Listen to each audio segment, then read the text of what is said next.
Bom dia a todos e a todas. Estou muito feliz de estar aqui com vocês. Mais um ano, nosso 13º seminário desse projeto maravilhoso que a FLUP realiza junto aos municípios do Vale do Paraíba.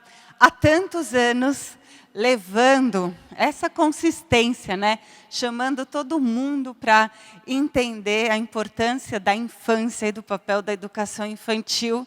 E no próprio título inspirador da ação desse seminário, essa ideia de que o infantil é fundamental.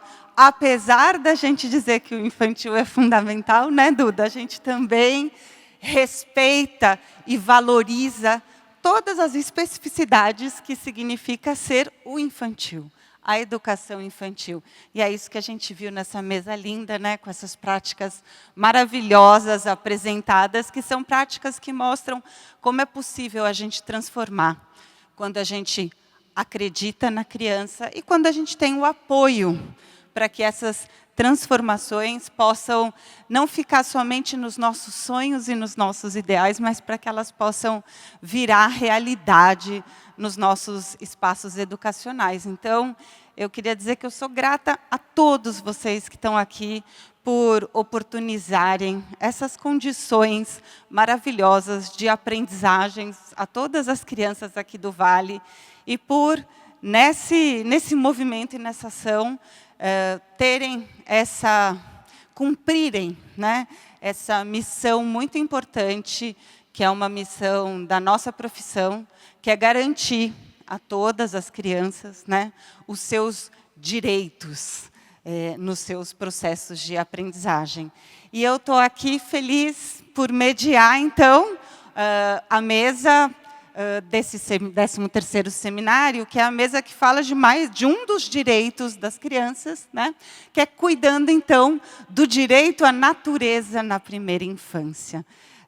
Vivemos um momento fundamental, já estamos vivendo e sabemos que vamos viver por um tempo, um momento fundamental, que traz reflexões muito importantes sobre como a gente, responsável, né, nós responsáveis em garantir os direitos das crianças, em garantir suas aprendizagens e, portanto, em garantir uma geração que possa mudar hoje o futuro desejado, refletindo e mudando a sua forma de viver e conviver com a natureza. A crise climática bate na nossa porta, por diversas maneiras, né?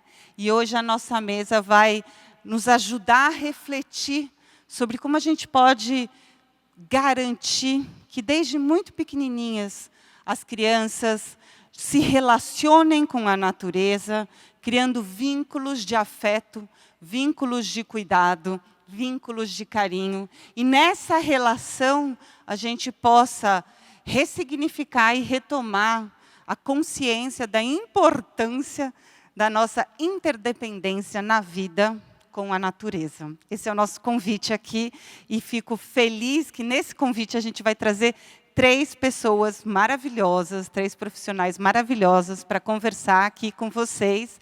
Cada profissional com uma experiência diferente. Eu vou apresentar especificamente cada uma delas, conforme elas forem fazer a fala, mas eu já vou chamar aqui ao palco essas 3 profissionais, que são a Fernanda Carbonelli, a Paula Mendonça e a Vasti Marques. A Fernanda, que vai contar um pouquinho, por favor, vou deixar as palmas virem. Oi, Fernanda. Oi, Paula. Oi, Vasti. Enfim, é uma honra enorme estar aqui com essas 3 maravilhosas e cada uma delas está aqui intencionalmente por um aspecto do nosso convite para alimentar e trazer as reflexões dessa nossa mesa. A Fernanda vem aqui contar de uma experiência cidadã muito importante, que envolve as escolas num processo de reflexão, mas mais do que tudo, atuação cidadã nesse processo de preservação e construção de uma consciência ambiental, né? Desde bem pequenininhos, nas vidas das nossas crianças. A Paula vem aqui representando o Alana, que é uma instituição, assim como a Paula, é uma profissional muito sensibilizada em estudar como toda essa questão da crise climática precisa ser intencionalmente considerado no nosso planejamento, no nosso currículo, no nosso cotidiano, e como que a gente pode fazer isso com as crianças desde bebês, desde bem pequenas.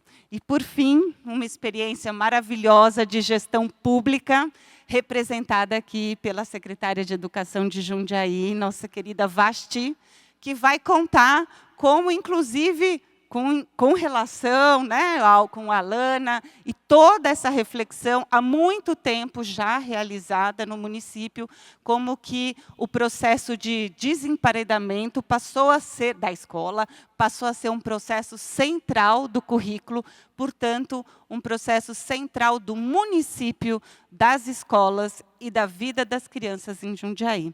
Muito obrigada às três por estarem aqui. E eu vou iniciar essa conversa, então, chamando a Paula, para começar a fala dela. A Paula Mendonça, ela é mestre em educação pela USP, com pesquisa nas áreas de educação e antropologia da infância. Ela atuou no Instituto Socioambiental, assessorando escolas indígenas e projetos culturais em comunidades do Parque Indígena do Xingu. É uma especialista em educação, natureza e cultura das infâncias no Instituto Alana.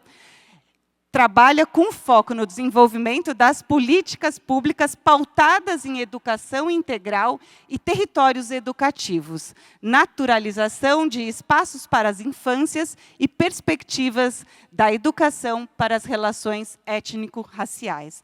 Obrigada, Paula.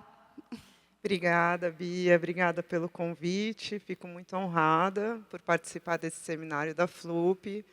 E nesse lugar que, para mim, é tão especial, né, o Vale do Paraíba, onde tem essa reserva da natureza, da Mata Atlântica, né, que só tem 2% hoje no Brasil, da Mata Atlântica. Então, eu vejo que educadoras, educadores, gestores têm um papel enorme na preservação, né, desse bioma que eu me sinto parte.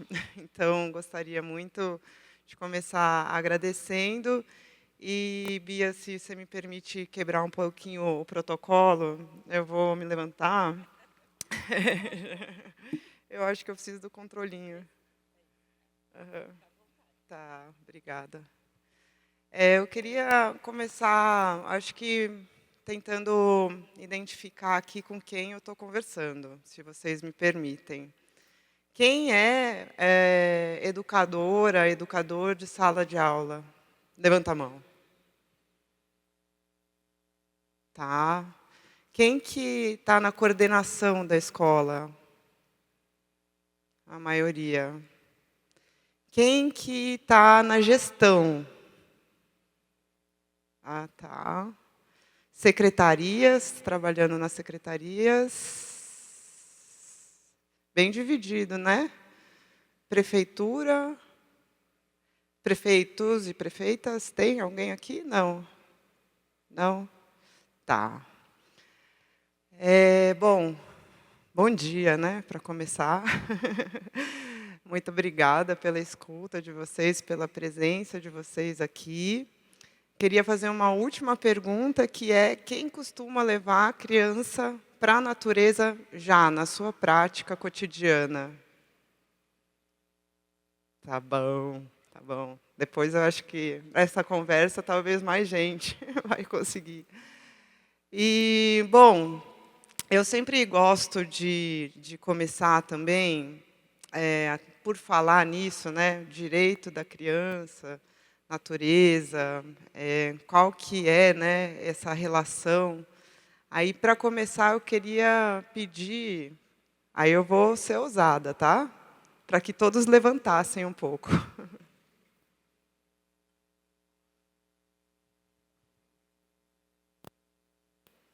Pode espreguiçar, acordar o corpo, dar uma esticada, balançar.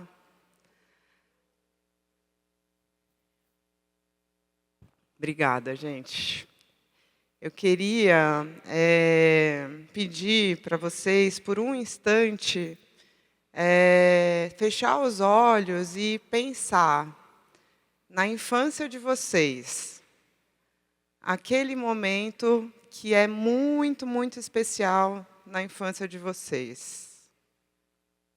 Pode fechar os olhos, sem medo de ser feliz. Lembra aquele primeiro pensamento de bem-estar, de alegria na infância de vocês.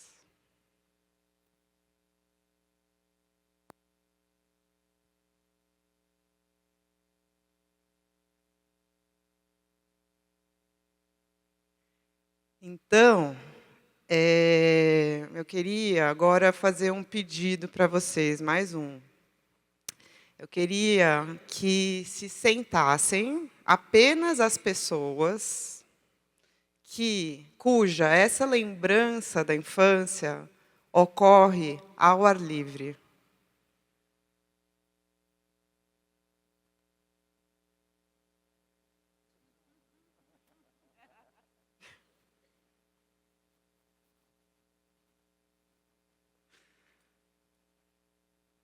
Certo. Olha para trás, gente.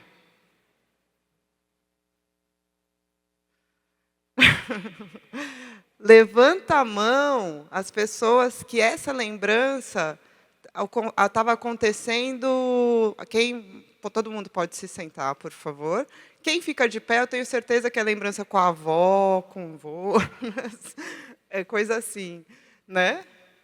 E aí eu queria que levantasse a mão aquelas pessoas que essa lembrança estava acontecendo assim de forma espontânea, sem ser um adulto direcionando.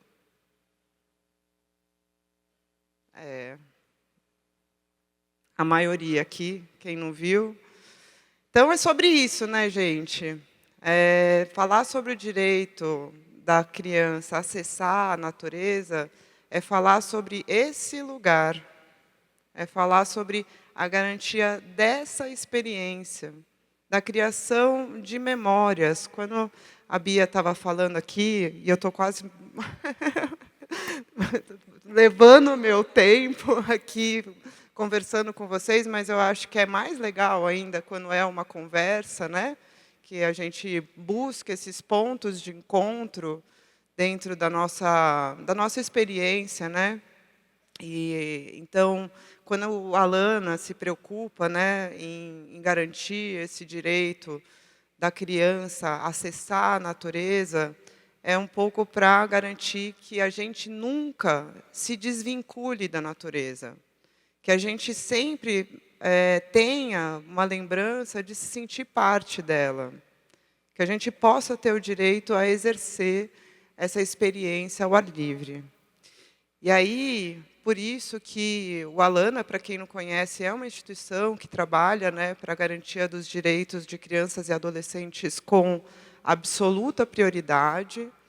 Nesse momento, a gente está trabalhando, né, o Alana sempre faz, vamos dizer, uma leitura do mundo para entender quais são as pautas mais importantes para a gente trabalhar essa defesa de direito. E, hoje em dia, a gente trabalhando com o ambiente digital, né, como que a gente protege crianças e adolescentes dentro, né, do ambiente digital, esse desafio enorme dos nossos tempos. A equidade social e a inclusão, né, pensando no nosso histórico de desigualdade social. Então, como que a gente trabalha para que uma educação antirracista, como que a gente trabalha com uma educação inclusiva. E com a natureza. A natureza, a gente, então, defende, né, esse direito da criança a viver num meio ambiente saudável, né, e fortalecendo esse vínculo com a natureza. Esse é o nosso olhar. A gente parte numa leitura de mundo, né, que é muito bem sintetizado nesse relatório, né, da ONU, que tem esse título muito singelo até, que é Fazendo as Pazes com a Natureza.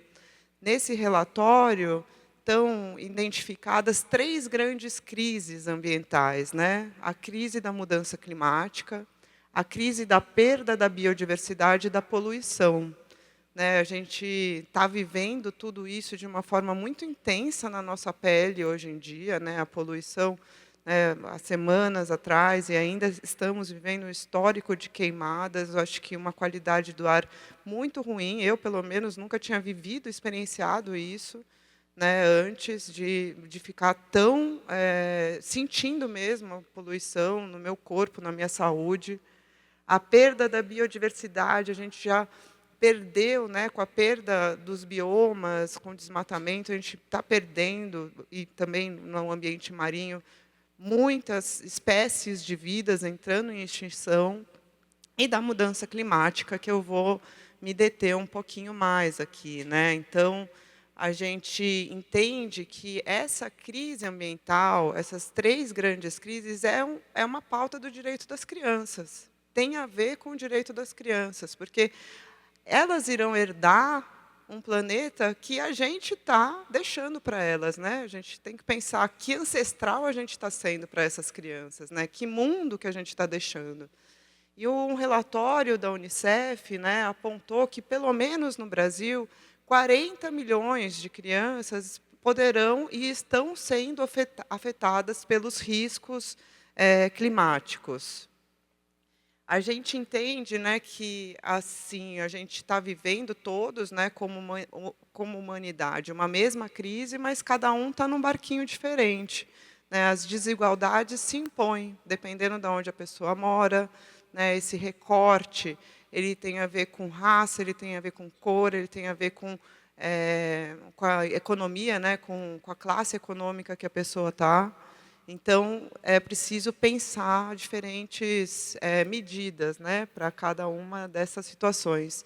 E existe uma crise também mais invisível, que a gente fala, que é menos aparente, que é a crise da desconexão com a natureza. E as crianças estão vivendo essa crise da desconexão. Isso porque 80% das crianças hoje vivem em ambientes urbanos, né? Já desde a década de 60 está havendo esse fenômeno, né, cada vez mais crescente da urbanização do mundo. E hoje 80% das crianças vivem em cidades, só que essas cidades são pouco planejadas para as crianças. Elas são pouco planejadas, inclusive, para abrigar a própria natureza. A cidade cresce em detrimento das áreas verdes das cidades. Tem um conflito, né, pelo uso desses espaços. Então, vai aumentando a cidade, ou seja, pavimentação, construção civil, em detrimento das áreas verdes e naturais dos espaços urbanos. Então, a criança ela tem cada vez menos acesso. Fora isso, existe todo um contexto que de muita atividade, né? As crianças passam praticamente 80% do seu dia em caixas. Elas vão de carro ou de algum transporte para a escola, aí chega na escola, fica muito em sala de aula, depois saem, vão para uma outra instituição, né, às vezes fazer alguma atividade, aí vão para casa, aí chegando em casa ficam nas telas. Então, tem toda uma conjunção, né, onde a tela ganha um espaço, que é o espaço do lazer, é o espaço da diversão da criança, que deixa o corpo inativo, que isso traz uma consequência para o desenvolvimento infantil, que é a perda da habilidade social, é a perda da habilidade física, o aumento da obesidade, aumento da miopia precoce. Então, por isso, a Lana tem se dedicado a olhar, porque está vendo isso como um problema de saúde pública, para que a pauta do direito à cidade, do direito à natureza, seja uma pauta do direito da criança. Então, a gente vê que, mesmo nas cidades, né, onde tem natureza, ela é distribuída de forma diferente, né? Aqui em São Paulo, um bairro privilegiado, né, muito arborizado, em contraposição ao ambiente de uma comunidade, de um ambiente de favela. A gente viveu, né, agora, então, essa crise da poluição, esse evento da poluição a partir das queimadas. A gente entende, né, que, trazendo aqui alguns fatos, né, que os bairros, por exemplo, de São Paulo, os bairros mais pobres são aqueles menos arborizados e que, então, concentram uma ilha de calor. E a gente tem visto que isso tem impactado direto no trabalho das escolas, né? Essa pesquisa mostra que 10% dos municípios brasileiros mais quentes perderam 1% do aprendizado por ano, com o aumento da exposição do calor. As crianças ficam mais letárgicas, né? Elas vão menos para fora, fica mais difícil de aprender. Então, e muitas vezes as escolas até fecham em dias de muita onda de calor. Não sei se isso já aconteceu aqui com vocês. A gente tem acompanhado, né, o trabalho do CEMADEM, que tem monitorado áreas de risco, né, então percebendo que a mudança climática, né, isso daqui tem 125 mil escolas registradas, né, pelo INEP que estão em área de risco, né, seja hidrológico, seja de desabamento. Então, tem esse trabalho muito importante que eu acho que a Fernanda vai falar um pouco, né, do CEMADEM, de proteger as escolas. Então, isso tem sido uma preocupação crescente, né, de organismos internacionais como o Banco Mundial. E esse daqui é um relatório, né, que quanto maior a bolinha, maior o número, né, de fechamento das escolas por algum evento climático. Aqui Porto Alegre, né, que afetou 1.059 escolas, né, com a enchente.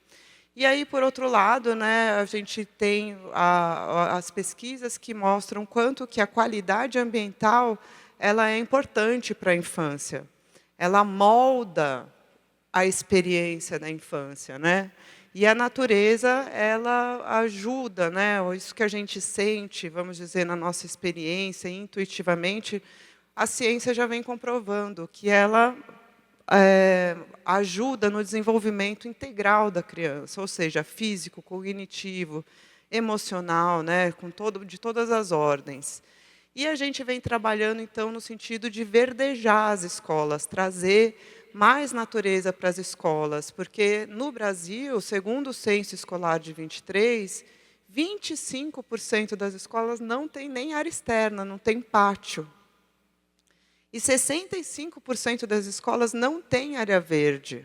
Então, a gente luta para a mudança desse cenário, né? E também para contribuir com as políticas de educação ambiental. O que seria uma educação ambiental na infância?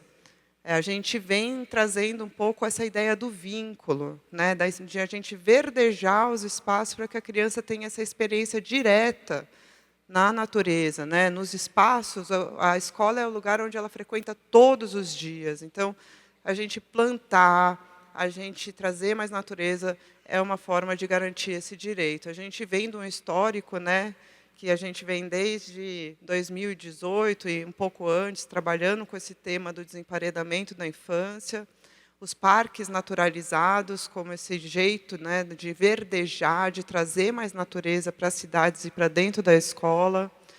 E, então, tem um conjunto de produções que depois vocês podem acessar no site. Eu posso também compartilhar com a Bia, com a Sílvia, para compartilhar com vocês.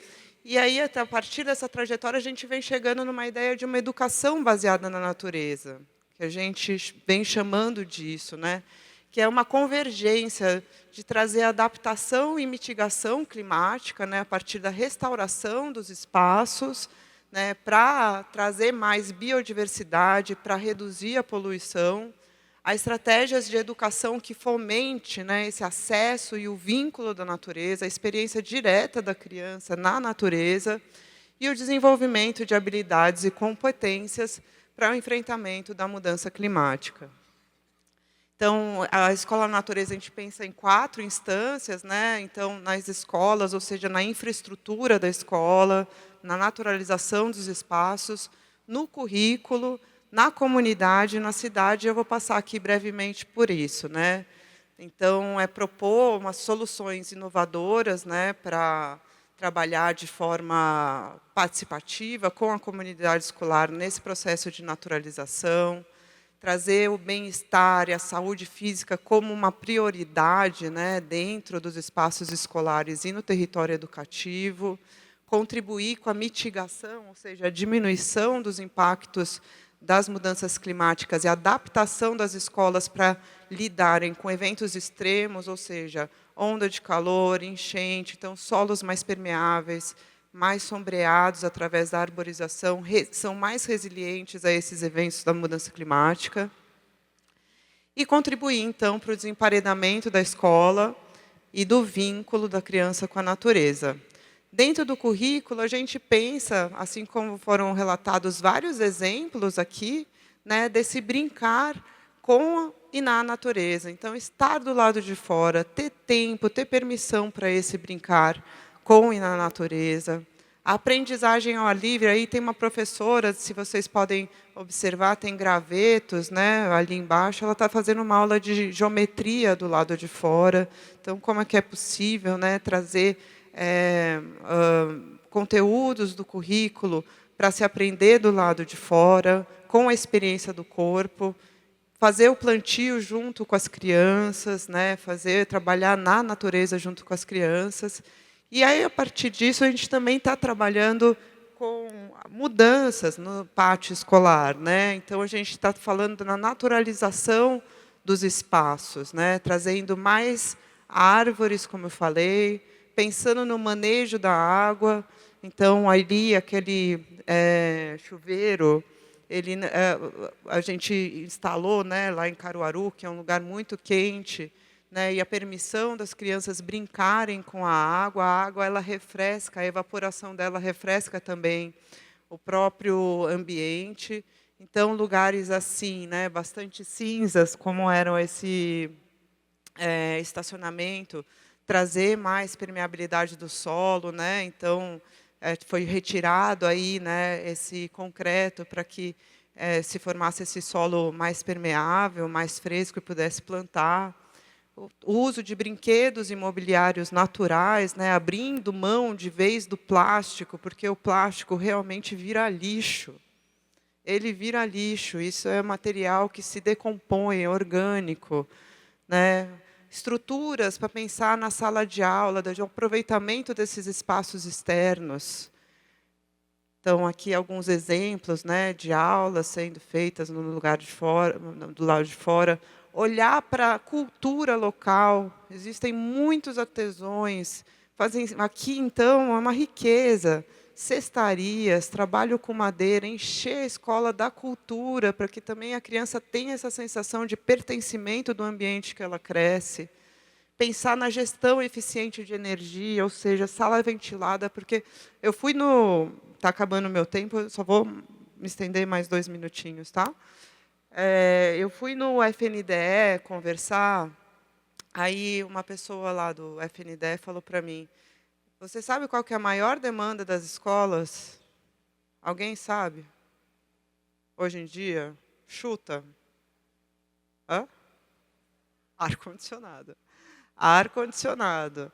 Então, pensar na ventilação natural, né, fazer reformas nessa infraestrutura para que o ar possa circular, plantar, e o plantio pensado para que cubra um pouco a sala de aula, para que fique varandas, né, poder pensar nessas estruturas que pensem na eficiência também energética das escolas, né, esse manejo integrado das águas, né, trazer essa experiência do plantio para alimentação, as hortas escolares, e pensar nos aspectos da comunidade, né? Como é que a gente pode ir para fora com as crianças, para que elas conheçam sua própria comunidade, olhar para o lado de fora, identificar potenciais educativos na constituição de um território educativo, né? Aqui, pensar na integração, né, com esses espaços, né, do lado de fora, aqui, lá em Jundiaí.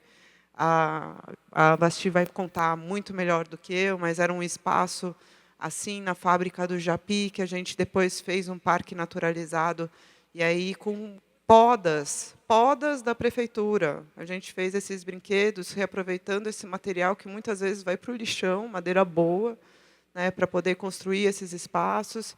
Aqui também mais um exemplo de Jundiaí, uma escola que não tinha quintal, e falou, e aí, o que faz quando não tem espaço também? Né? Ah, minha escola não tem, o que eu posso fazer? Aí a gente buscou um espaço próximo, né, à Escola Nelson, e aí a gente, né, tinha esse terreno baldio que foi sonhado, né, pela prefeitura, pelas crianças, numa intervenção para que ele virasse um espaço para as crianças, e virou. Né? Então, com a luta, né? Depois virou essa horta urbana junto com um parque naturalizado. Então, olhar para os espaços do lado de fora, pensar como fazer o acalmamento do trânsito para que também proteja as crianças da alta poluição, diminuição da velocidade dos carros, usando o urbanismo tático, por exemplo, que é uma experiência de ocupação do espaço, até fazer uma regulamentação dessas mudanças, pensar no trânsito da escola, né? Pensar como que as crianças podem ir mais a pé, para elas também ficarem mais saudáveis. E, enfim, muitas possibilidades de olhar para o entorno, para o desemparedamento da infância, priorizando a criança e a natureza com absoluta prioridade para que todos tenham uma qualidade de vida melhor. Obrigada. Obrigada, Paula. Muito bom, né, gente? Para não perder o gancho aqui da fala da Paula e ajudar a gente aí fazendo reflexões e conexões com as falas que vão vir, vou deixar uma pergunta para vocês nos falarem, né, para a gente poder dialogar aqui. Como, para vocês pensarem aqui, olha, como eu posso verdejar as experiências das crianças no meu município, na minha escola, na minha sala e com a minha turma, com cada criança, com cada comunidade. Que ações, dentre todas essas, né, que a Paula nos trouxe, a gente pode fazer? Que posturas a gente pode adotar? Que atitudes e valores a gente pode desenvolver? Como que o nosso currículo pode intencionalmente incorporar essa priorização absoluta que a gente precisa dar na retomada e no fortalecimento do vínculo das crianças com a natureza, como os nossos ambientes escolares podem transmitir e refletir esses vínculos, e como que a gente pode promover a integração com os territórios. Então, fica aqui essas perguntinhas, e quem quiser, no final aqui das falas, contar o que refletiu, será um convite e um prazer escutá-los. Então, agora eu vou passar aqui a minha... Peraí, eu vou apresentar você, Fernanda. Vou passar a fala para a nossa segunda convidada, que é a Fernanda. Fernanda Carbonelli é advogada, com 25 anos de experiências e uma carreira dedicada à defesa ambiental. Atualmente, ela é diretora executiva do Instituto Conservação Costeira, fundada por ela mesma em 2013. Por isso que eu falei que é uma ação cidadã, viu? Que é muito orgulho. Ao longo de sua carreira, a Fernanda integrou diversas organizações não governamentais no litoral norte de São Paulo, trazendo uma combinação de experiência jurídica e compromisso com o desenvolvimento sustentável em São Sebastião. Fernanda, 30 minutinhos, Obrigada, por favor. Bia. Obrigada, pessoal. Bom dia a todos. Queria agradecer a FLUP, Silvia, muito obrigada pela acolhida, obrigada por essa experiência. Dizer para vocês assim que eu não sou uma intrusa. Eu sou advogada, mas eu quis fugir do ensino médio, e minha mãe falou, vai fazer magistério, minha filha, que lá não tem física, química, matemática. E eu acho que foi daí que surgiu a minha paixão pela educação. Eu conheci, há 15 anos atrás, o Instituto Verde Escola, em São Sebastião, que faz um trabalho incrível com crianças no contraturno. E, a partir dali, eu comecei a ver, como a Paula, que trouxe grandes reflexões, da necessidade da gente entender o nosso território, né? Nós estamos aqui no Vale, a gente tem Serra do Mar, a gente tem vários tipos de biomas. E no Litoral Norte, vi uma professora incrível aqui de Caraguá, a gente vive numa bomba nuclear, né? A gente vive em área de risco, risco a inundação e alagamento por parte do morro e risco de eventos naturais extremos, como ressaca marítima. Então, a gente está num ambiente de vulnerabilidade ambiental e a gente precisa levar isso para dentro das escolas desde a primeira infância. Então, aqui a gente trouxe um pouquinho da legislação, só para não deixar o contexto só educativo também, que é um direito, né, da criança ter a educação ambiental. Além disso, nós temos na nossa Constituição Federal de 88, o artigo 225, de que é direito de todos nós ter um meio ambiente equilibrado. Aqui um pouquinho das ferramentas dos Objetivos de Desenvolvimento Sustentável da ONU, que é factível para ser usado dentro da sala de aula. A gente selecionou aqui os 17 objetivos que a gente trabalha, permeando aí a educação ambiental, e contar um pouquinho para vocês quem é o ICC. O ICC é uma entidade ambientalista que nasceu de um movimento da sociedade civil. Na época, a gente não tinha ONG, não tinha nada, a gente juntou 7.000 assinaturas de pessoas que queriam proteger o litoral norte, e naquela oportunidade a gente passava por uma grande especulação imobiliária, grandes empreendimentos, pré-sal, enfim, grandes mudanças no litoral norte, e a gente precisava fazer alguma coisa para proteger esse território. Foi aí, então, que surgiu a ideia de criar o Instituto Conservação Costeira, que eu falo que eu, parte da minha carreira jurídica, dediquei a ele, dia e noite, de forma incessante. Eu queria... nosso educador ambiental, Fernando Almeida, está aqui. Depois ele pode estar à disposição de vocês para trocar um pouco das experiências. É ele quem toca a nossa coordenação de educação ambiental no Instituto. E um pouquinho dos nossos projetos e programas. A gente começou com a criação e cogestão da APA Baleia-Açaí, que era uma área ameaçada, cercada de comunidades, que a gente chama de ZEIs, né, que são aqueles núcleos de crescimento desordenado que a gente tem em todos os municípios, mas de forma talvez mais abrupta no litoral norte. A educação ambiental por meio de mutirões de limpeza, monitoramento ambiental e apoio jurídico para a conservação dessa APA. E depois da tragédia de fevereiro, eu estive à frente da coordenação emergencial no Instituto Verde Escola, que se transformou naquela oportunidade num necrotério, num centro de... Desculpa, é que quando isso a gente começa a falar um pouco, foram 64 mortes na Vila Açaí, 21 crianças. E os corpos estavam empilhados em cima de carteiras, algo muito chocante. E quando a gente vê que a educação climática ela pode vir a ajudar a salvar vidas, a prevenir riscos, a gente consegue se conscientizar o quão potente é essa ferramenta, que muitas vezes é ignorada, deixada de lado por gestores, por professores, por coordenadores, em razão do dia a dia ali tão atarefado. E aí nós criamos o projeto Escolas Seguras, uma parceria com o CEMADEM, que esse projeto está levando, a princípio, para 4 escolas públicas do município de São Sebastião, prevenir para o risco. Eles vivem em comunidades que continuam sendo em área de risco. Então, o que a gente pode fazer para prevenir?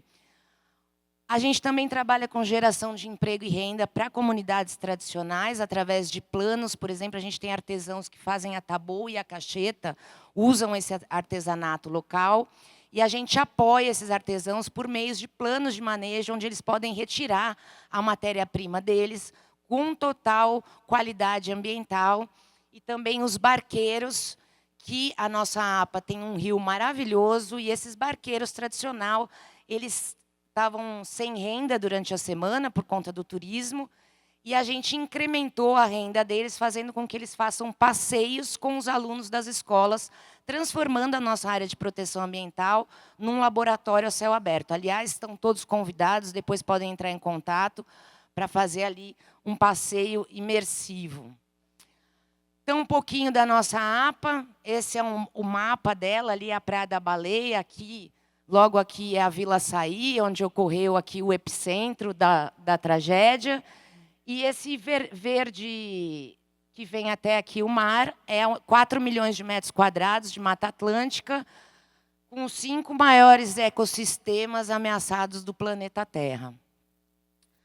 E por meio dessa APA, para que ela não fique um amontoado de árvores, sem uma razão para aquelas pessoas que vivem ali, a gente transformou ela, com a expertise do nosso coordenador ambiental, numa unidade de conservação que recebe todo tipo de público. Então, desde as criancinhas, ensino fundamental, ensino médio, terceira idade, grupos de vulnerabilidade social, comunidades, veranistas, integrando esse universo de pessoas e de atores que convivem no território.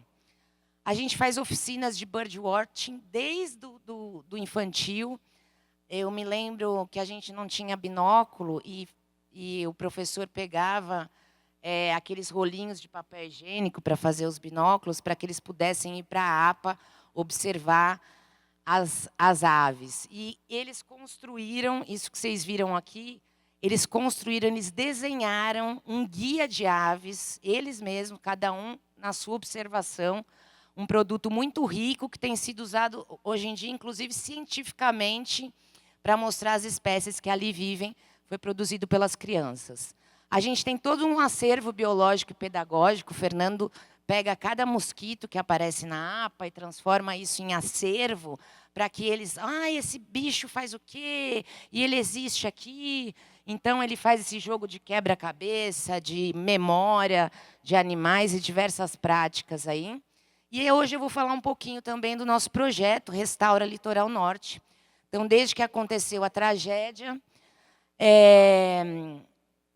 eu não estava preparada para assistir o que eu assisti. Eu fiquei na coordenação emergencial, então sobrou para mim, naquele momento, não havia ainda governo do Estado e nem autoridades, sobrou para mim, naquele momento, coordenar as operações emergenciais. Né? Então, eu tinha toda a ordem de problemas dentro daquele universo, dentro de uma ONG, né? De uma ONG que atendia crianças, e uma ONG que foi transformada, então, momentaneamente, num necrotério, num centro de operações táticas com mais de 100 homens da Defesa Civil, e também num abrigo para mais de 400 famílias que perderam ali os seus bens materiais. E aí, passando esse um mês dos primeiros momentos ali de atendimento humanitário, esse um mês que eu não me lembro que foi um mês, parece que foram só 5 dias. E quando eu voltei para minha casa esmigalhada, eu falei, o que nós vamos fazer? Nós precisamos fazer alguma coisa. E foi aí que a nossa equipe de técnicos, geólogos, biólogos, engenheiros agrônomos, foram entender os estragos que ocorreram em mais de 851 cicatrizes da Serra do Mar que foram afetadas nessa tragédia. Foram mais de 203 hectares devastados. E a gente falou, vamos criar um projeto ambiental diferente? Nós passamos por uma tragédia socioambiental, mas também uma tragédia humanitária. Vamos colocar as pessoas e a comunidade no centro desse projeto?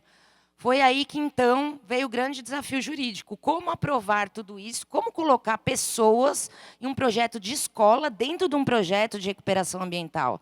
A gente tinha passado por um chamamento público, então aquilo tinha uma ordem e a gente teve que convencer CETESB, Fundação Florestal, a colocar um componente que é... Então, nós constituímos o nosso projeto em 3 pilares. O pilar ambiental, que é o restauro da Mata Atlântica.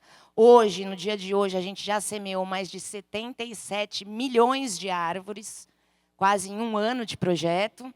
O social, que é proteger a nossa comunidade. Em todas as comunidades que foram atingidas, nós estivemos dentro da comunidade, conversando com os moradores, fazendo oficinas para que eles participassem desse projeto de restauração. E a inovação tecnológica, que é o uso de drones, uma técnica, enfim, bem louca, bem ousada, que a gente trouxe para esse projeto. Esses aqui são os números gerais do projeto.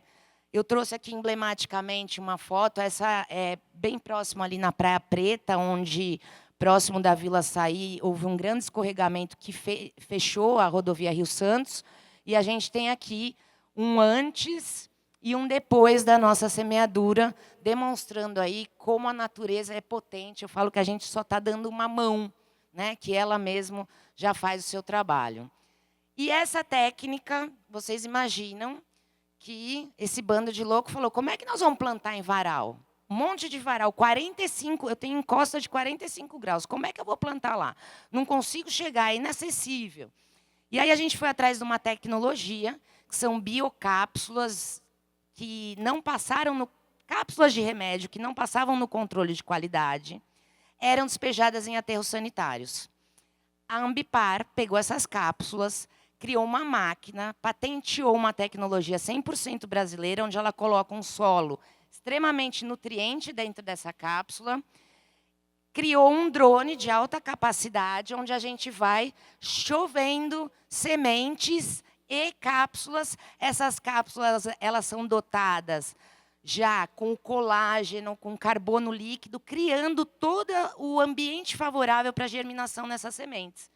E, na parte de vista educacional, as crianças acompanham essas chuvas de sementes e depois levam as cápsulas para casa, enfim, para plantar e para seguir o ciclo aí do projeto de restauração. Esse aqui é um pouquinho da tecnologia, fechando o ciclo da economia criativa, que era o que a gente queria. E aqui, o projeto Escolas Seguras. Aqui o professor Fernando fez uma dinâmica muito legal. São módulos, a metodologia é do CEMADEM.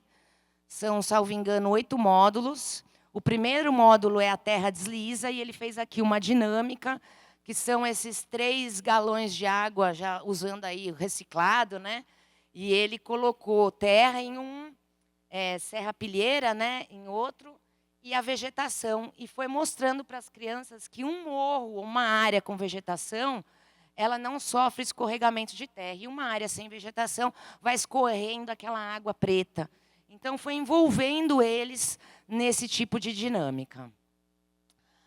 São 4 escolas participantes, 7 turmas de ensino regular, 188 encontros a gente chegou, 282 horas de atividades, 167 impactados diretamente e 1.500 impactados indiretamente em 8 meses de projeto. Esse aqui é um pouco da metodologia. O CEMADEM tem uma metodologia muito bacana, mas ela não tinha sido aplicada na prática. Então, a gente fala que vocês que estão no chão de fábrica da sala de aula sabem o quanto é difícil pegar essas metodologias científicas e aplicar isso no dia a dia. Então, o ICC conseguiu trazer essa experiência na prática. Então, esse foi o primeiro módulo, a terra desliza, e aqui a gente tem, né, uma imagem emblemática da Vila Açaí, onde os nossos alunos, muitos deles moradores da Vila Açaí, eles fazem relatos. Aliás, quem devia estar apresentando aqui são esses alunos que hoje estão aptos a reverberar essa questão de prevenção de risco de acidentes e desastres, e eles são treinados para interpretar sinais. Então, eles instalaram pluviômetros na escola. Agora eles estão fazendo pluviômetros, querem instalar na casa. Eles querem saber o que é 60 milímetros de água. Eles não sabem que 60 milímetros de água, pô, mas é num metro cúbico. 60 milímetros de água é bastante coisa. Então, eles vão aprendendo as saídas de campo, feitas com o professor Fernando, nas áreas afetadas pelo deslizamento. Essa atividade prática sobre absorção de água do solo, que ele usou as esponjas. Ele depois pode aí fazer um compartilhamento aí de experiências. Esse aqui é uma produção de desenho sobre o conteúdo do trabalho. A visita do CEMADEM, onde esses jovens puderam contar um pouquinho. Essa aqui, as oficinas participativas que a gente faz dentro das comunidades. Então, as pessoas, muitas vezes, quando acontece essa tragédia, essa comunidade ficou muito traumatizada. Então, como é que você vai falar de área de risco com essa pessoa, com essa criança, com esse pai? Então, é usar algumas ferramentas da restauração ambiental para trazer esperança, que essas sementes sejam, de fato, a esperança. E aí um pedido para vocês seguirem na nossa causa, por favor, entrem no nosso Instagram, Instituto Conservação Costeira, apoiem as nossas ações. Nós não recebemos nenhum tipo de verba pública, nossa entidade recebe apenas verbas privadas. Esse projeto de restauração ambiental foi parte subsidiado pela concessionária Tamoios, que se tornou parceira do projeto. E a gente está muito orgulhoso de poder trazer a educação climática para dentro da escola de aula, respeitando o professor.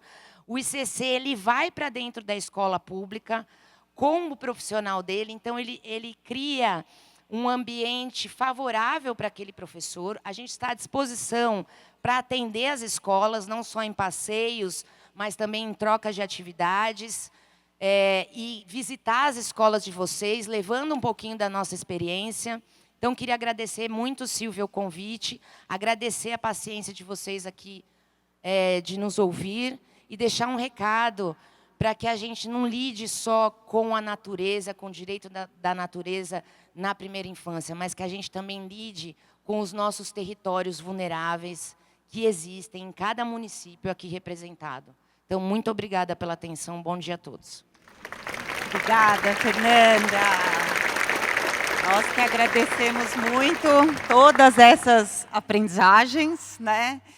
E acho que a Fernanda também nos coloca muitas reflexões, nos provoca a muitas ações. Então, queria deixar, a partir dessa fala maravilhosa da Fernanda, mais algumas perguntinhas para vocês responderem e compartilharem com a gente. Como que vocês, né, cada um de nós, como que a gente pode contribuir para proteger o nosso território? Como que a gente pode favorecer, por meio das experiências cotidianas das crianças, que elas construam saberes e desenvolvam valores de proteção aos seus territórios? E aí, enquanto a Fernanda foi falando, eu também fiquei pensando nesses R's, que é o R do restaurar, como a gente pode ajudar a restaurar a natureza, o R do reciclar, o R do reutilizar, o R das relações e o R do ressignificar. Como nós, educadores, podemos contribuir por meio de projetos de investigação, de contextos investigativos, provocativos, para que as crianças desenvolvam esses saberes, esses valores em relação e na relação com a natureza. Bastante questões aqui integrantes para nós, né? Instigantes. Então, mais uma vez, muito obrigada, Fernanda.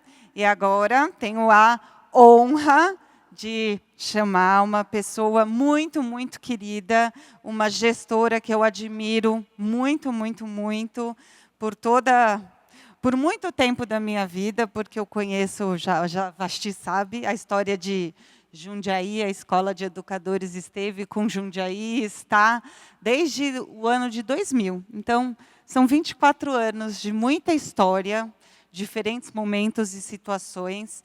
Então, vou contar um pouquinho sobre a Vasti para vocês. A Vasti é gestora de educação de Jundiaí desde outubro de 2017, mas uma educadora maravilhadora das infâncias, de muitas infâncias. Depois a Vasti conta há quanto tempo, né, Vasti, na rede.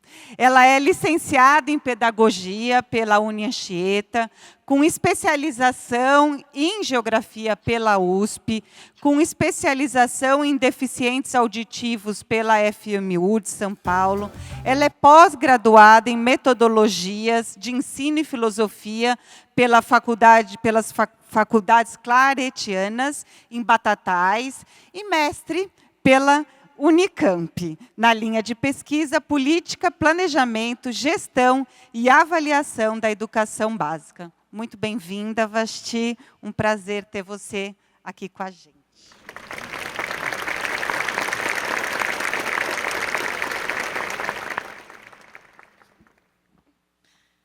Bom dia a todas as pessoas. Quero aqui agradecer a Silvia Magalhães, da FLUP, pelo convite delicado. Quero agradecer também aqui a Bia pela recepção tão amorosa, calorosa, as minhas colegas de mesa, muito queridas.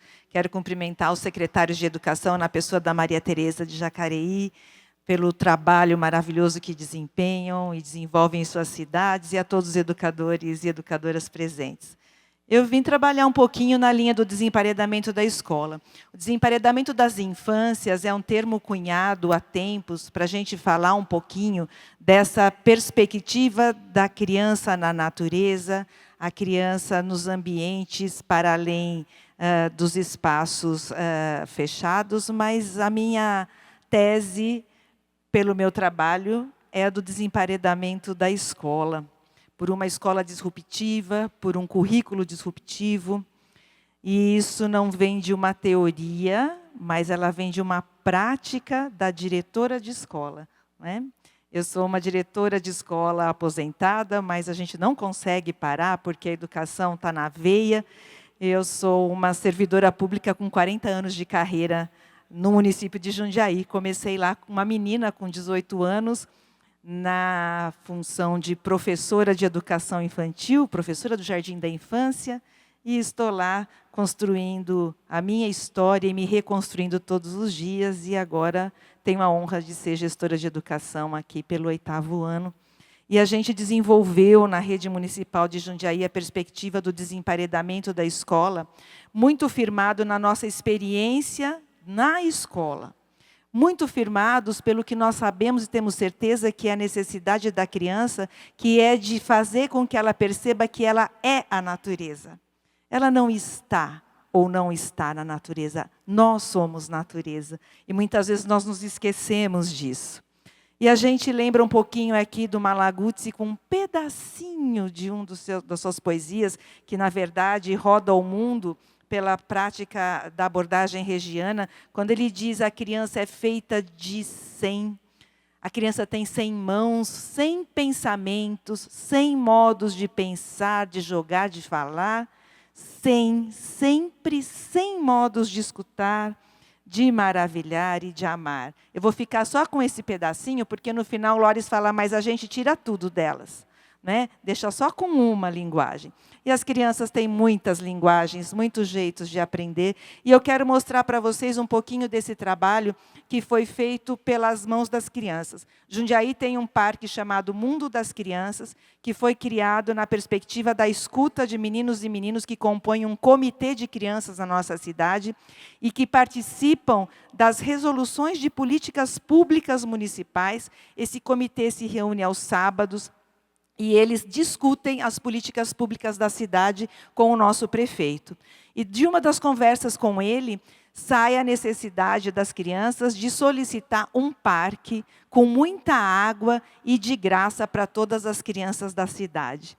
E, junto com isso, um programa que nós temos dentro da educação fortalece os conselhinhos escolares, que dentro das unidades também vão pensar como é que a escola faz com que todos nós, adultos, entendamos que as crianças, por muitas vezes, têm soluções muito mais eficientes do que nós, adultos. E aí surge o Mundo das Crianças, que é esse lugar que beira a represa da nossa cidade.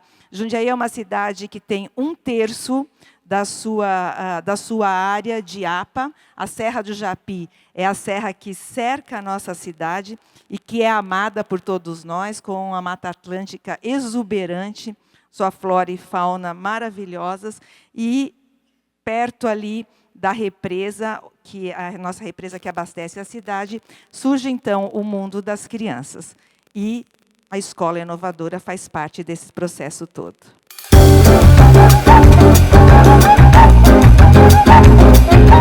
Transformar o mundo num lugar melhor, mais justo e solidário é um desafio que passa pelo ambiente escolar, sobretudo nos primeiros anos de vida.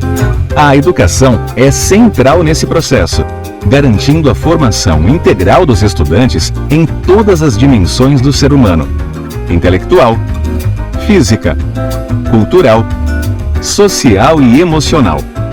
Aprendem com e na natureza. É exatamente isso que vem acontecendo em Jundiaí nos últimos anos, pois a administração municipal da cidade resolveu priorizar a educação pública e o protagonismo das crianças. Jundiaí vem se tornando uma referência na educação, com a adoção do programa Escola Inovadora, que tem como eixos a ambiência, a formação dos educadores e a qualidade do ensino. Um dos diferenciais é a metodologia do desemparedamento da escola, quando a criança é convidada a explorar e a investigar o mundo que está além das paredes das salas de aula, em espaços abertos e em meio à natureza. Os pilares fundamentais das políticas públicas voltadas para a infância são experiências sensoriais, brincadeiras, autonomia, direito à cultura, ao desenvolvimento e o cuidado com a educação emocional de cada aluno. Simbolizam essa mudança de paradigma em Jundiaí. Motivo não só de orgulho, mas de reconhecimento local, regional e internacional. Além dos estudantes, os educadores vêm recebendo atenção especial, com formação continuada, estimulando o pensamento crítico, o repertório cultural, científico e criativo. Só em 2022, foram mais de 2.000 horas investidas em formação. E Jundiaí também sai na frente, ao criar um espaço que guarda a memória da educação municipal e que pensa a infância como potência para o desenvolvimento da cidade. Esse é o Centro Internacional de Estudos, Memórias e Pesquisas da Infância, o CIEMP. Desde 2020, o espaço também abriga mostras culturais, exposições, apresentações, palestras e seminários. Deu para perceber que a educação em Jundiaí é levada a sério e feita diariamente com o esforço de centenas de pessoas que acreditam nesse ideal. É possível mudar o mundo pela educação, e Jundiaí vem provando que sim. Unidade de Gestão de Educação. Nosso trabalho, bem resumidinho, que mostra a importância da gente pensar as infâncias a partir da sua potência. E como a escuta das crianças nos fez chegar onde nós chegamos. O programa Escola Inovadora é o nosso programa de governo, que se tornou, na verdade, num programa conceitual pedagógico, com 3 eixos muito definidos. Hoje, especialmente, eu vou falar do eixo de ambiência, que é o primeiro eixo da Escola Inovadora, mas também seguido da formação dos educadores e da qualidade do ensino, pensando nesse alinhavo, que uma boa ambiência, que é pensada a partir da transformação de espaços da escola em ambientes de aprendizagem, pensando numa formação eficiente que traz insumos para que os educadores possam olhar para a sua escola de maneira que ele consiga sair da sala de aula e fazer as suas atividades, pensando no currículo que ele tem que desenvolver, vai trazer de verdade uma qualidade de educação e uma possibilidade de crescimento e transformação das escolas de maneira muito mais eficiente. Então, a ambiência, eu não sei se eu vou para o lugar certo agora, será? Deixa eu ver, gente, é aqui. A ambiência, ela traz para a gente essa perspectiva de pensar a escola não como gaiola, mas como asas, como diz meu querido Rubem Alves, que faria, na semana passada, 91 anos de idade, né? E nós, lá em Jundiaí, no CIEMP, estamos com uma exposição muito linda dos objetos pessoais do Rubem e também de toda a sua obra, né? E aqui fica o convite para aqueles que quiserem ir a Jundiaí conhecer e visitar a exposição, que está lindíssima. E o Rubem fala para nós que há escolas que são asas e tem escolas que são gaiolas. A gente tem que escolher o que a gente quer fazer da escola, não é? E nós acreditamos que a escola é o lugar do sentido, do significado e do interesse. Mas é preciso que a gente possa modificar o nosso conceito do que é uma escola, gente. Porque trabalhar com escola verdejada não é pintar a escola de verde. Trabalhar com escola verdejada é pensar como é que a gente transforma aquele ambiente num lugar em que as crianças se reconheçam como parte. Não é? Se educação do latim é educare, que significa conduzir para fora, qual é o sentido que nós atribuímos para a escola quando a gente põe as crianças todas nas salinhas, fechadinhas, todas sentadinhas, preferencialmente enfileiradas uma a uma, né? Quando muito de 4 em 4. O que a gente está fazendo com elas quando a gente faz isso? Nós estamos engavetando essas crianças na individualidade. Individualidade é importante, mas a gente sabe que a gente constrói a cidade na coletividade, não é, pessoal? Para fazer uma escola de aprendizagem significativas, o que a gente está fazendo hoje que vai refletir o futuro? Nós falamos muito, né? Nós trabalhamos na escola para garantir o futuro das crianças. O futuro das crianças é hoje. Se nós não trabalharmos com elas hoje, não haverá futuro. Se nós não dermos a elas o que elas precisam, não haverá futuro. E nós sim, adultos, estaremos fadados a um futuro muito complicado, né? E Jundiaí tem trabalhado muito para romper com esse conceito, porque se a gente olhar lá do lado de baixo da tela, o que muda para a sala de aula de hoje? O material, né? Não é mais carteira de madeira, hoje é de fórmica, de plástico bem colorido, né? Mas o resto é igual. As crianças estão lá desse jeitinho. Ou é isso que a gente imagina que elas devam ser na nossa concepção, porque na nossa memória está essa escola aí, a escola que nós frequentamos, que já não é mais a escola dos nossos meninos e das nossas meninas, né? É preciso fazer com que as crianças participem da vida da escola, que elas tenham prazer em estar na escola. E prazer em estar na escola não é fazer festa todo dia, mas é proporcionar experiências significativas e importantes que possam transformar, inclusive, a vida da comunidade. É isso que a gente vai mostrar para vocês agora.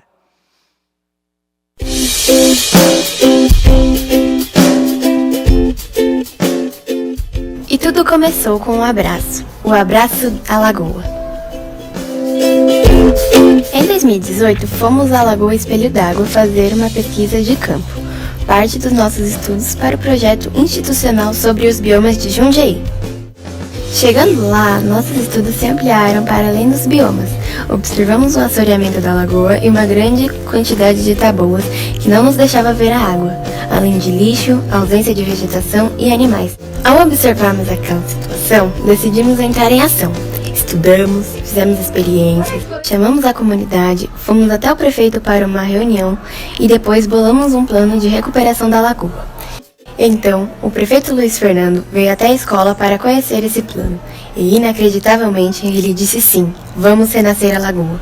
E depois do sim, as obras iniciaram, mais completas do que imaginávamos, com a infraestrutura de parque, pistas de caminhadas, parquinho, academia e o melhor, a lagoa voltou e a água brotou.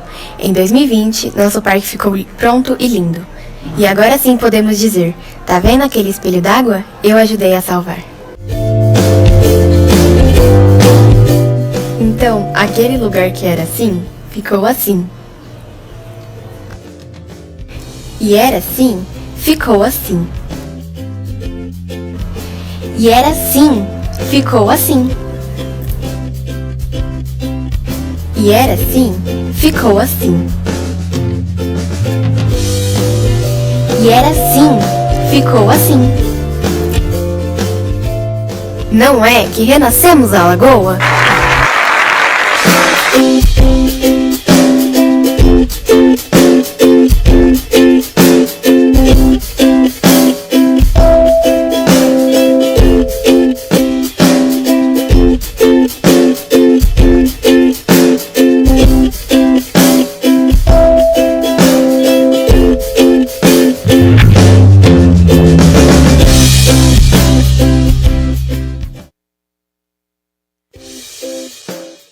Isso tudo foi feito pelas crianças.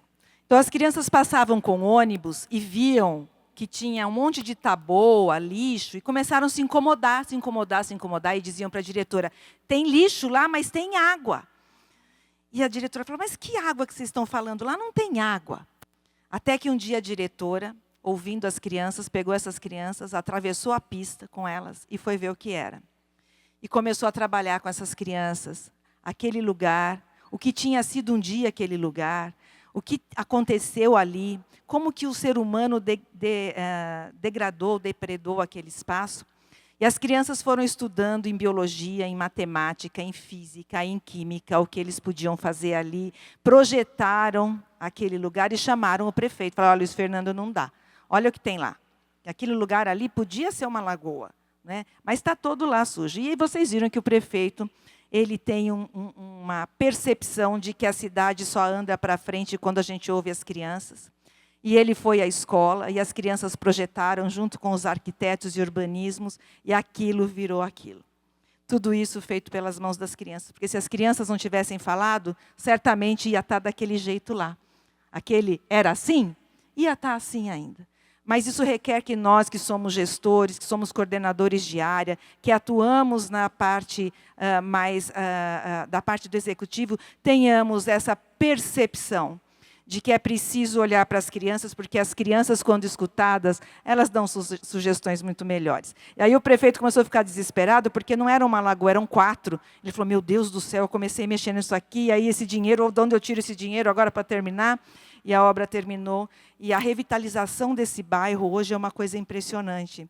Os velhinhos dizem assim para o prefeito, a gente fica tão feliz porque a gente tem onde pescar. A gente não precisa mais ficar trancado em casa. A rua foi asfaltada, então eles podem andar por ali, não é? O carro pode chegar, pode me levar, aquele que é cadeirante, que tem dificuldade de andar, hoje ele pode ir sozinho, ele tem autonomia.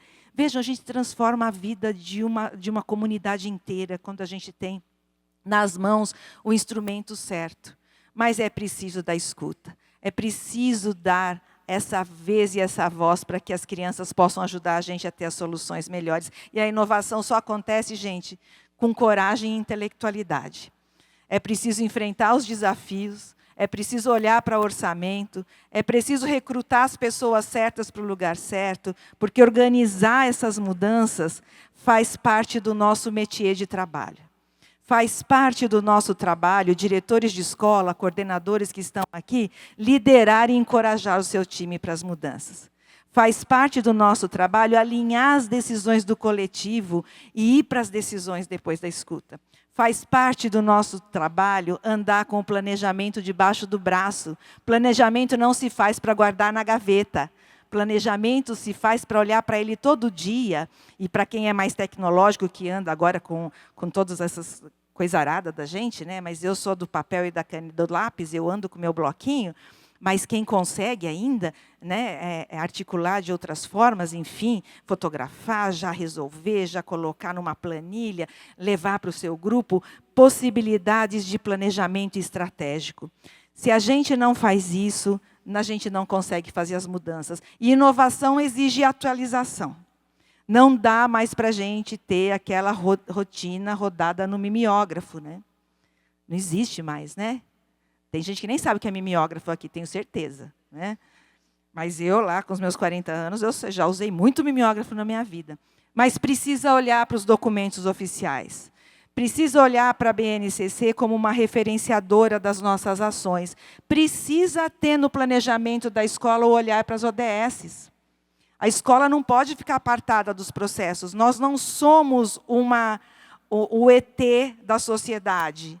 Nós não podemos estar lá enclausurados nas nossas paredes, nos nossos muros. Nós temos que ter no nosso planejamento estratégico as ODSs, as ESGs hoje, e especialmente todos aqueles documentos que nos fazem olhar para esses documentos conectados aos direitos das crianças. Olhem especialmente para a Convenção dos Direitos das Crianças, que todos os países, todos não, quase todos, assinaram o compromisso de levar a sério os direitos das crianças. E entre os direitos das crianças está o direito à melhor educação, ao brincar ao ar livre, a conhecer a ciência e aprender a pesquisar, e tantos outros. Voltem lá os olhos para a Convenção. Além desses documentos, outros oficiais que a escola precisa conhecer, que é o PPA da cidade, a LOA, que são documentos importantes do Executivo, que fazem muito sentido quando vai pensar em fazer alguma coisa, a gente tem que olhar para esses documentos oficiais. A gente tem que olhar para o Plano Nacional de Educação, com todas as críticas que nós possamos ter. mas eles são os documentos oficiais. Nós temos que olhar para o Plano Municipal de Educação. Depois de todos esses documentos, é que vem o projeto político-pedagógico da escola. Como é que você faz o projeto político-pedagógico da escola descolado dos documentos oficiais? E aí está um pouquinho dessa lógica que a gente faz em Jundiaí, olhando para os documentos oficiais de grande escala, os nacionais, não é? Os internacionais, os nacionais, e olhando também, depois do projeto político-pedagógico, ainda tem mais coisinha para baixo, olha lá. As modalidades organizativas, não é? E as metodologias de ensino, no caso de Jundiaí, o desemparedamento da escola e o ensino híbrido, que chegaram para ficar como política pública da nossa cidade. Trabalhar com o desemparedamento da escola significa olhar para o currículo que Jundiaí hoje tem, e foi feito a 700 mãos. Nós construímos um currículo na cidade junto com todos os nossos educadores, e o currículo da gente é levado muito a sério. E o currículo conectado às nossas metodologias de ensino fazem com que a gente possa, de verdade, desemparedar as nossas meninas e os nossos meninos na nossa cidade. E o desemparedamento da escola, ele aparece para a gente como possibilidade de pensar para além da sala de aula. Gente, sentar embaixo da árvore e contar uma escola não é desemparedamento. É, no máximo, uma atividade ao ar livre. Porque o desemparedamento, ele requer da gente fazer conexões daquela atividade com o conteúdo que você precisa ensinar. A escola existe para ensinar conteúdos importantes para a vida. A gente precisa parar de falar isso, né? Então, quando a gente vai falar de desemparedamento da escola, geralmente as pessoas falam para mim assim, mas eu sempre fiz isso a vida inteira, isso não é novidade. A novidade não está em sair da sala de aula para contar a história embaixo da árvore. A novidade está em olhar seriamente para o seu plano de trabalho, que está lá no seu currículo e que você precisa ensinar. Essa é a novidade. É romper com o livro didático, não é romper com o livro didático, ficar de mal do livro didático, é romper com a possibilidade de ter só o livro didático para ensinar. Se perder uma página do livro didático, danou-se, né? E não é isso que a gente tem que fazer com as crianças que nós temos hoje no nosso país, nas cidades de todos nós. É ter práticas pedagógicas que estimulam o contato com a natureza e com os territórios, com o lugar onde a escola está. Quantas vezes vocês saíram com as crianças de vocês para analisar as calçadas da escola de vocês? Deram uma volta no quarteirão com as crianças? Quantas árvores tem nesse caminho das crianças? Tem sombreamento suficiente para essas crianças irem a pé para a escola? A gente precisa que eles vão a pé para a escola, por muitos motivos. Um deles é o alto índice de obesidade infantil no nosso país, hoje nas nossas cidades, porque as crianças não caminham mais. As crianças não brincam mais, não sobem mais em árvore. Elas não têm quintal. Elas vão ficando obesas. Sabe quanto era o índice de obesidade na minha cidade há 3 anos, na minha rede? 30% das minhas crianças eram obesas e com sobrepeso. A gente fez um projeto de enfrentamento à obesidade infantil e hoje nós estamos a 16%. Diminuímos drasticamente, fazendo com que as crianças caminhem, que elas tenham segurança de andar pelos seus bairros, saudáveis. Não é? O rompimento com modelos que não atendem às necessidades das crianças conectadas com o universo, a estimulação da sensibilidade, da escuta, das vivências, das relações dessas crianças, e uma abordagem que insere todos os atores escolares nos contextos reais da vida cotidiana. Quando a gente fala de desemparedar a escola, não são só as crianças que precisam ser desemparedadas. Os adultos precisam ser desemparedados.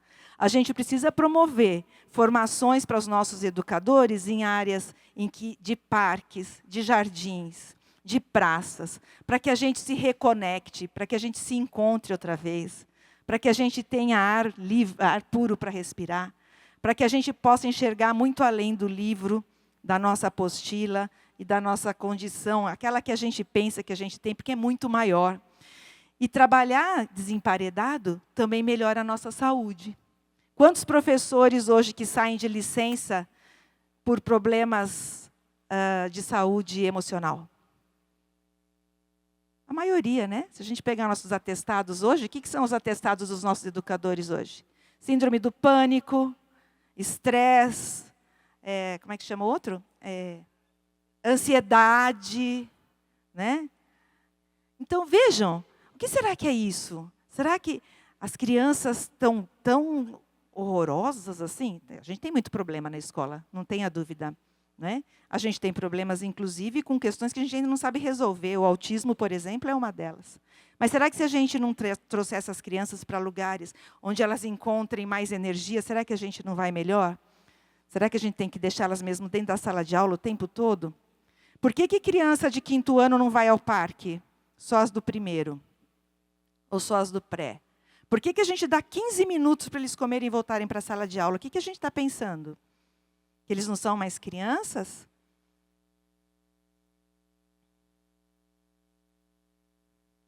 E aí a gente vai para um novo ciclo educacional na minha cidade, com o desemparedamento. E a gente vai fazer, então, uma metodologia que vai trazer justamente essa conexão com o território. As crianças precisam saber que lugar é aquele onde está a escola dela. Nós precisamos conhecer o que está em volta da escola. Tem mercadinho, tem o açougue, tem uma quadra da Secretaria de Esporte, tem o postinho de saúde, a UBS. O que tem no meu bairro? O que tem em volta da minha escola? Tem alguma praça? Nós, quando resolvemos trabalhar com a metodologia, que desenvolvemos a metodologia, nós decidimos que as nossas escolas todas precisam ter uma praça ou um parque, se não do lado da escola, bem pertinho, para que as crianças possam sair com seus professores. Então, todas as escolas hoje têm praças e parques pertinho, que a gente foi cutucar serviços públicos para reorganizar, para replanejar, para repaginar aquele lugar, para que as escolas possam frequentar. O contato com a natureza de todas as formas, a consciência ambiental e o desenvolvimento integral dos meninos e das meninas fazem parte da nossa rede. Vocês estão vendo ali uma fogueira? Todas as nossas escolas têm rodas de fogueira hoje, dos bebês até os maiores. Porque quando a gente fala para as crianças, vamos sentar na roda, vamos sentar na roda. Rafael, você não está na roda. Fulano, vem para cá, senta mais para cá. Quando a gente coloca as crianças para sentar na roda, e a gente não precisa falar que está na roda, é só a gente pensar em alguma coisa que possa simbolizar isso. Isso é ancestralidade pura. A gente fala para as crianças, nós vamos conversar lá na fogueira. O que vocês acham que acontece quando elas chegam ali? Elas vão automaticamente, levemente, sentar em roda. A gente não precisa mais forçar a mão para que as crianças possam sentar lá na roda. As hortas, para nós, elas existem em todas as unidades escolares, as 104 unidades escolares de Jundiaí, dos bebês aos maiores. Todas as escolas têm horta orgânica escolar, e inclusive com a inserção das plantas alimentícias não convencionais, as PANCs. Jundiaí é a primeira cidade brasileira a inserir as PANCs na merenda escolar, porque são altamente proteicas, ricas em muitos minerais e vitaminas, e nós utilizamos em todas as nossas escolas. Todas as escolas têm hortas produtivas, hortas de pequena escala, cuidadas pelas crianças, desde os bebês, e temos uma horta de grande escala, orgânica, da Unidade de Gestão de Educação, que abastece toda a rede municipal com verduras e legumes. E isso acontece de forma bastante natural hoje. Nós temos lá, acho que são 30 mil metros quadrados que produzem, e a gente entrega para a escola verduras e legumes orgânicos, sem nada de agrotóxico para a rede inteira. Isso é motivo de muito orgulho para nós. Mas o que antecede ao desemparedamento da escola? Será que nós adultos estamos prontos para desemparedar? O problema todo, vou contar o segredo agora para vocês, está em nós. Não está nas crianças. Porque a gente não quer barulho, a gente não quer criança correndo, a gente não quer criança falando alto. Aí, se eu ponho lá na sala de aula, todo mundo enfileirado, fica mais fácil de eu conduzir a disciplina, né? Tão desejada por todos nós. E, na verdade, quando a gente desempareda, ao contrário, gente, a vida da gente fica muito mais fácil. Eu não preciso pôr as crianças em fila, porque eles sabem andar como todo mundo, porque eu nunca vi ninguém andando no shopping em fila com seus filhos, né? Nem quando a gente vai num parque, não tem gente em fila, né? Por que a gente exige das crianças a fila? É porque a gente quer controlar a situação. E o controle da situação está em ensinar a viver bem em sociedade, não está em fazer fila, não é? Temos grandes parceiros. As cidades, os municípios precisam ter grandes parceiros. Um dos grandes parceiros de Jundiaí é o Instituto Alana, por exemplo, a Paula que está aqui comigo. A gente, há uns anos atrás, na época da pandemia, eu liguei para a Paula e falei, Paula, nós precisamos fazer algum negócio que faça prototipagem de ambientes ao ar livre para a gente começar a pôr o povo para fora. Né? E aí que apareceu o Guia de Aprendizagens ao Ar Livre, junto com o Instituto Alana, prototipando ambientes ao ar livre para as nossas escolas, e assim com tudo a gente faz. A experiência que passa pelo corpo não é esquecida jamais. Lembrem de vocês fazendo prova de matemática no 3º ano. Vocês lembram? E do passeio que vocês fizeram no zoológico, com a professora e com a turma? Esse todo mundo lembra. Porque tem que passar pelo corpo a experiência, gente. Não adianta, porque se a gente não fizer isso, a gente não consegue trabalhar com aprendizagem significativa e com o desemparedamento. Aí algumas sugestões, e as nossas crianças trabalhando nos espaços da escola. Nós temos em todas as nossas escolas hoje elementos muito importantes que fazem com que a gente olhe para os ambientes como lugares de grandes aprendizagens. Toda a escola da gente tem brincadeira de escalada. Seja com tocos de árvore, seja com cordas nos barrancos, cordas nas árvores, escada na árvore, para a criança subir na árvore, aprender a subir na árvore, né? Fogueira, brincadeira com água, com areia, as brincadeiras de chão, as amarelinhas de chão, são elementos que estão em todas as nossas escolas. Hoje, todas as escolas, além da horta, ainda fazem a criação de abelhas sem ferrão, porque a gente vai trabalhando como é que o ecossistema precisa funcionar na vida da gente, e a gente lá cria as abelhas com as crianças. Natureza, tecnologia e gente. Essa é a receita para a escola dar certo. Né? A gente não pode ignorar as tecnologias, mas elas têm que trabalhar em favor das aprendizagens. Não tem graça TikTok. É uma chatice. Ele é a maior perda de tempo das nossas vidas. Quando a gente viu, ficou 1 hora vendo nada. A gente precisa ensinar as crianças para que serve a tecnologia, para que serve o mundo digital.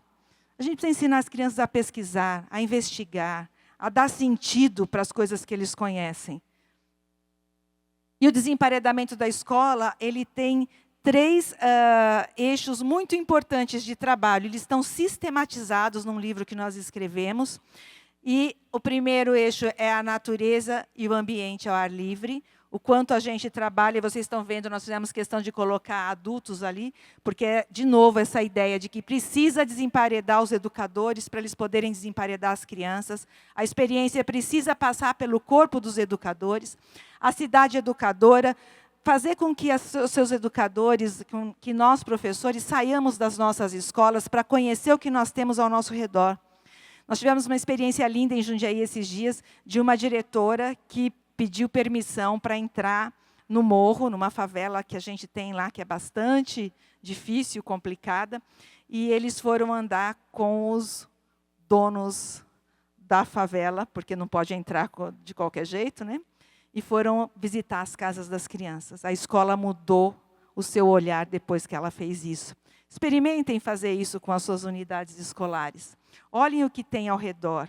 Como é que a escola se conecta com o que existe? A escola é farol do território. Mas, para ser farol do território, ela precisa ser vista. Como que nós estamos sendo vistos no nosso território? E as tecnologias digitais a serviço também das aprendizagens. Pode ser que esse menino não tenha oportunidade de ir ao Louvre, mas ele pode ir ao Louvre com um óculos 3D, visitando 360 graus todas as salas desse museu maravilhoso. Acho que tem um videozinho agora. Eu de novo?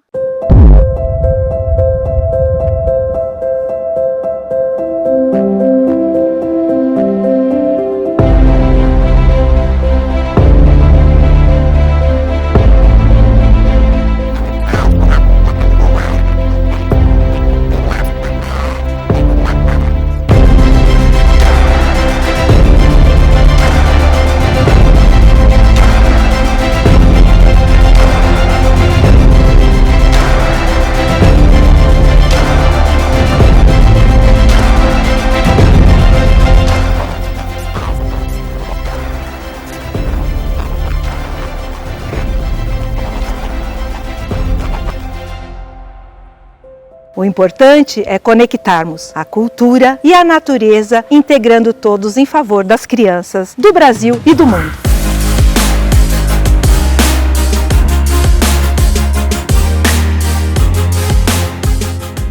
They love interacting with other children, and we have seen a substantial change in their overall physical, mental and social well-being.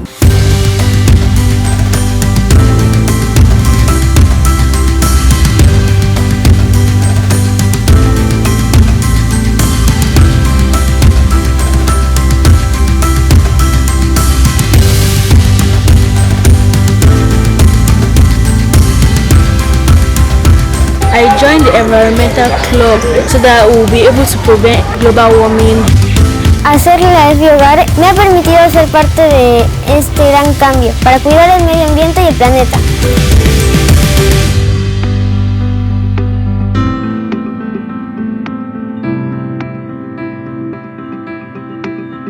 No ano passado, nós participamos no Colorado de um congresso internacional sobre escolas verdejadas, jardins e parques nas escolas e a criança e a natureza, no Colorado, em Denver.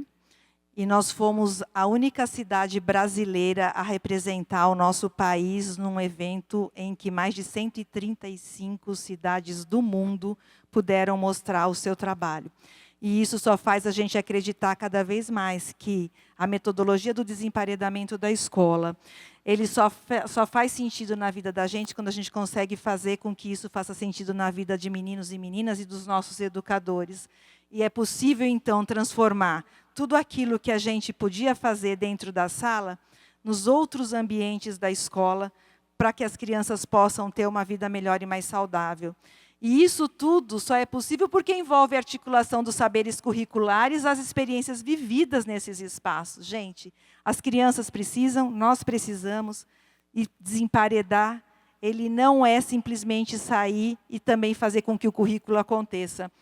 É importante que a gente monitore, que a gente tenha metas, que a gente avalie todos os dias desse trabalho para poder aprimorar, melhorar a vida dos meninos e das meninas. Aí é um pouquinho são as nossas publicações, o nosso currículo, o programa Escola Inovadora, Aprendizagem ao Ar Livre em Jundiaí, que foi criado com o Instituto Alana, nosso grande parceiro, e o desemparedamento da escola, que surge como metodologia, hoje estudado pela USP, para relacionar a eficiência do projeto com as nossas notas de avaliação externa.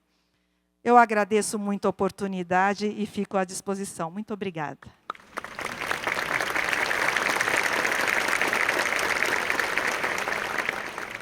Muito obrigada. Ai, gente, quanto encantamento, né? Tanta coisa para ressaltar de uma fala dessa, mas eu anotei aqui. A gente transforma a vida de uma comunidade inteira quando temos as ferramentas. E, ao mesmo tempo, as crianças têm muitas ideias, e muita sabedoria está envolvida nas respostas das crianças às suas próprias perguntas e a essas tantas ideias. E aí fiquei aqui pensando que uma provocação boa aqui para a gente fazer, trocar um pouco, é como a gente está escutando na escola, no nosso território, como a gente está escutando as crianças, como a gente está considerando esta escuta das crianças nas transformações necessárias a serem feitas nos nossos territórios, nos nossos municípios, nas nossas escolas. Por fim, pertinho da fala da Vashti, do fim da fala dela, ela trouxe essa ideia do nós, né? Do quanto a gente está engajado. Recuperou o que a gente escutou na mesa pela manhã, na partilha de experiências de práticas das nossas queridas coordenadoras e professoras, a ideia da experiência, né? Porque a experiência ela incorpora o nós, né? É o que nos acontece.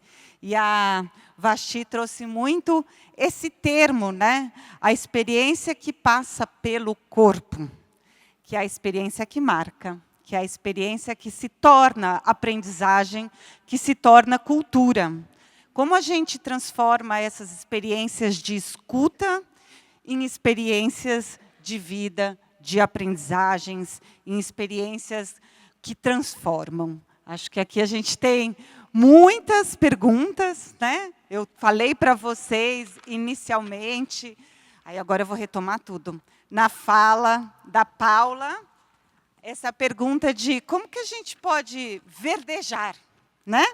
Verdejar o nosso município, verdejar as nossas escolas, verdejar a relação nossa com as crianças, as aprendizagens das crianças. A Fernanda nos convidou muito a pensar como é que a gente pode proteger o nosso território e como é que a gente pode criar uma geração que entende que é responsabilidade de todos proteger o seu território e os territórios, né?